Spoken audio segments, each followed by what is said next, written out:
ఓం సమర్థ సద్గురు సాయినాథాయ నమః. శ్రీ సాయి లీలామృతం అధ్యాయం 12. ఒకప్పుడు మరికొంతమందితో పాటు రఘు అనే సాయి భక్తునికి కూడా జైలు శిక్ష విధించారు. అతడు వ్రాసుకున్న అప్పీల్ మెమో చూసి చందోర్కర్, దీక్షిత్ మొదలైన వారు కేసు చాలా బలంగా ఉన్నదని, లాభం లేదని చెప్పారు.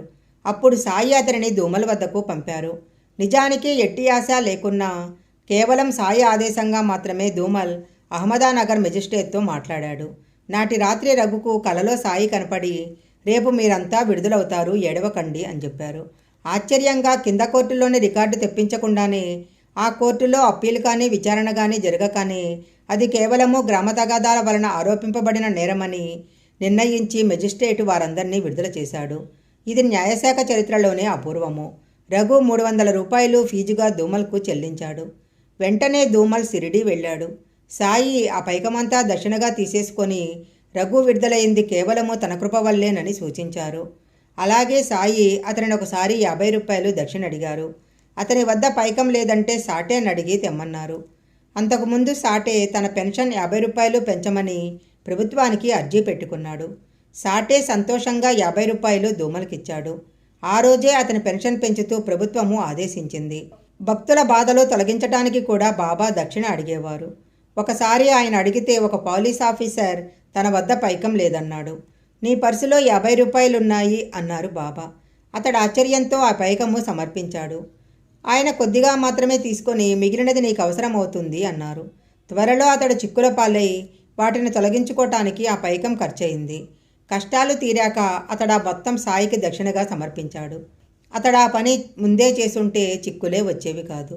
ఒక భక్తుడు దక్షిణ ఇవ్వాలని 2 రూపాయలు వేరుగా జోబులో పెట్టుకున్నాడు.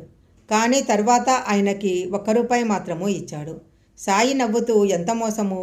మొదట ఈ ఫకీర్కని 2 రూపాయలు జోబులో పెట్టుకుని కూడా 1 రూపాయి మాత్రమే ఇస్తారు. చాలినంత డబ్బు వేరే జోబులో ఉంది కదా అన్నారు.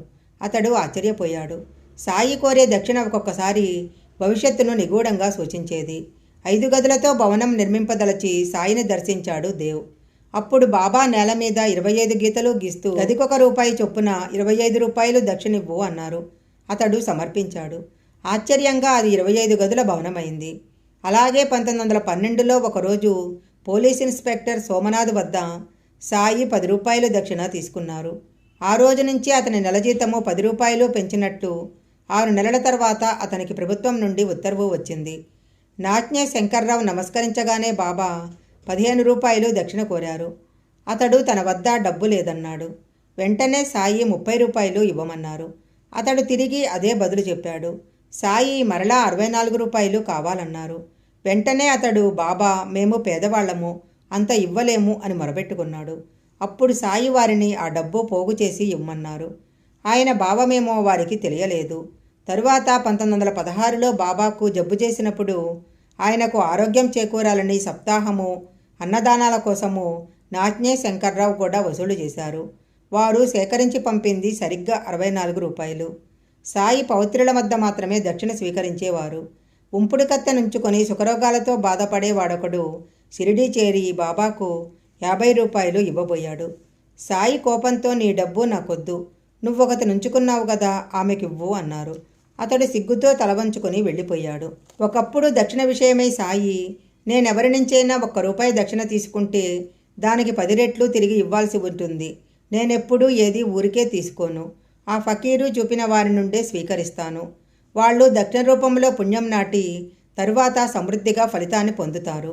సిరి సంపదలు ధర్మాన్ని సాధించటం కోసమే ఉన్నాయి. కేవలం సుఖాల కోసం వెచ్చిస్తే అది వ్యర్థమే. ఇది వరకు ధర్మం చేసి ఉంటేనే ఇప్పుడు సంపద పొందుతావు.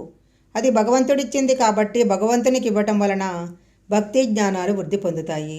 నేను మాత్రం చేసేదేంటి, ఒకటి స్వీకరించి 10 రెట్లు ఇస్తాను అన్నారు. శ్రీ సాయి లీలామృతం అధ్యాయం 12 సంపూర్ణం.